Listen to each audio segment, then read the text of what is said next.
സാമൂഹ്യ സുരക്ഷാ പെൻഷൻ പദ്ധതി തട്ടിപ്പിൽ കൂടുതൽ വിവരങ്ങൾ പുറത്ത്. അനർഹരായ 12.5 ലക്ഷം പേർ പെൻഷൻ പട്ടികയിൽ ഉൾപ്പെട്ടിട്ടുള്ളതായി റവന്യൂ വകുപ്പ്. 1 ലക്ഷം രൂപയിൽ കൂടുതൽ വരുമാനം ഉള്ളവരാണ് ഇവരെന്നും കണ്ടെത്തൽ. അതേസമയം സാമൂഹ്യ സുരക്ഷാ പെൻഷൻ അപേക്ഷിക്കുന്നവർ വില്ലേജ് ഓഫീസുകളും നേരിട്ട് വരുമാന സർട്ടിഫിക്കറ്റ് വാങ്ങണമെന്നുമാണ് നിബന്ധന. വിവരങ്ങളുമായി ടിൻഡു ദാസ് ചേരുന്നുണ്ട്. ടിൻഡു, സാമൂഹ്യ സുരക്ഷാ പെൻഷൻ പദ്ധതി തട്ടിപ്പിൽ കൂടുതൽ വിവരങ്ങൾ ഇപ്പോൾ പുറത്തു വന്നിട്ടുണ്ട്. അനർഹരായ 12.5 ലക്ഷം പേർ പെൻഷൻ പട്ടികയിൽ ഉൾപ്പെട്ടിട്ടുള്ളതായി റവന്യൂ വകുപ്പ് തന്നെ പറയുന്നുണ്ടല്ലേ?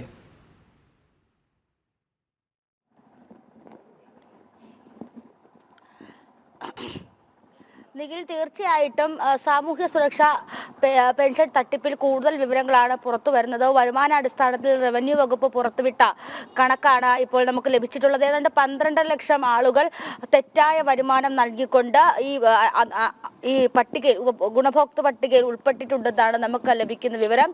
അതോടൊപ്പം തന്നെ ഇനി സാമൂഹ്യ സുരക്ഷാ പെൻഷൻ പട്ടികയിൽ ഉൾപ്പെടണമെങ്കിലും അല്ലെങ്കിൽ ഈ പെൻഷൻ തുക കൈപ്പറ്റണമെങ്കിലും വില്ലേജ് ഓഫീസറിൽ നിന്നും നേരിട്ട് ഈ സർട്ടിഫിക്കറ്റുകൾ വാങ്ങി അത് തദ്ദേശ സ്ഥാപനങ്ങളിലേക്ക് നൽകിക്കൊണ്ട് അവിടെ നിന്ന് ലഭിക്കുന്ന വരുമാന സർട്ടിഫിക്കറ്റ് പ്രകാരം മാത്രമേ ഇത്തരത്തിൽ സാമൂഹ്യ സുരക്ഷാ പെൻഷൻ പട്ടികയിൽ ഉൾപ്പെടാൻ സാധിക്കുകയുള്ളൂ. ഇതിനു വേണ്ടിയിട്ട് ബൂത്ത് തലത്തിൽ ഉദ്യോഗസ്ഥരെ ചുമതലപ്പെടുത്തിക്കൊണ്ട് റവന്യൂ വകുപ്പ് ഉത്തരവിറക്കിയിട്ടുണ്ടെന്ന് വേണം നമുക്ക് മനസ്സിലാക്കേണ്ടത്. ഏറ്റവും പ്രധാനപ്പെട്ട കാര്യം, കഴിഞ്ഞ ദിവസങ്ങളിലൊക്കെ പുറത്തു വന്ന കണക്ക് എന്ന് പറയുന്നത്, അല്ലെങ്കിൽ പുറത്തു വന്നതെന്ന് പറയുന്നത് 1458 സർക്കാർ ഉദ്യോഗസ്ഥർ ഇത്തരത്തിൽ പെൻഷൻ കൈപ്പറ്റിയിട്ടുണ്ടെന്നാണ്. അതായത് ധനവകുപ്പ് നടത്തിയ പരിശോധനയിൽ, കേരള ഇൻഫർമേഷൻ മിഷൻ നടത്തിയ പരിശോധനയിലാണ് ധനവകുപ്പ് ഈ ഗുരുതരമായിട്ടുള്ള കണ്ടെത്തൽ അല്ലെങ്കിൽ ഗുരുതരമായിട്ടുള്ള ഈ കുറ്റം കണ്ടെത്തിയത്. പക്ഷെ ഇതെന്ന് പറയുന്നത് സർക്കാർ ഉദ്യോഗസ്ഥരല്ല, തെറ്റായ വരുമാനം നൽകിക്കൊണ്ട്, അതായത് 1 ലക്ഷത്തിൽ കൂടുതൽ വരുമാനം നൽകിക്കൊണ്ട്, 1 ലക്ഷത്തിൽ കൂടുതൽ വരുമാനമുള്ളവർ അതിൽ താഴെ വരുമാനം കാണിച്ചുകൊണ്ട് പെൻഷൻ പട്ടികയിൽ ഉൾപ്പെട്ടിട്ടുള്ളതാണ് ഇപ്പോൾ കണ്ടെത്തിയത്. അത് റവന്യൂ വകുപ്പാണ് ആ കണ്ടെത്തിയത്. റവന്യൂ വകുപ്പാണ് സാമൂഹ്യ സുരക്ഷാ പദ്ധതിയുമായി ബന്ധപ്പെട്ട സർട്ടിഫിക്കറ്റുകൾ നൽകുന്നത് റവന്യൂ വകുപ്പാണ്. അപ്പോൾ അതുകൊണ്ട് തന്നെ സർക്കാർ ഉദ്യോഗസ്ഥരല്ലാത്ത മറ്റ് ആദായം കൂടുതലുള്ള അല്ലെങ്കിൽ വരുമാനം കൂടുതലുള്ള മറ്റാളുകളും ഇത്തരത്തിൽ പെൻഷൻ പറ്റുന്നുണ്ടെന്നാണ് കണ്ടെത്തിയിട്ടുള്ളത്. അത് 12 ലക്ഷം പേരുണ്ട് എന്നാണ് കണക്ക്. ഇനി ഒരുപക്ഷെ അടുത്ത വരുന്ന, അതായത് 2025 പുതിയ മസ്റ്ററിംഗ് നടത്തും.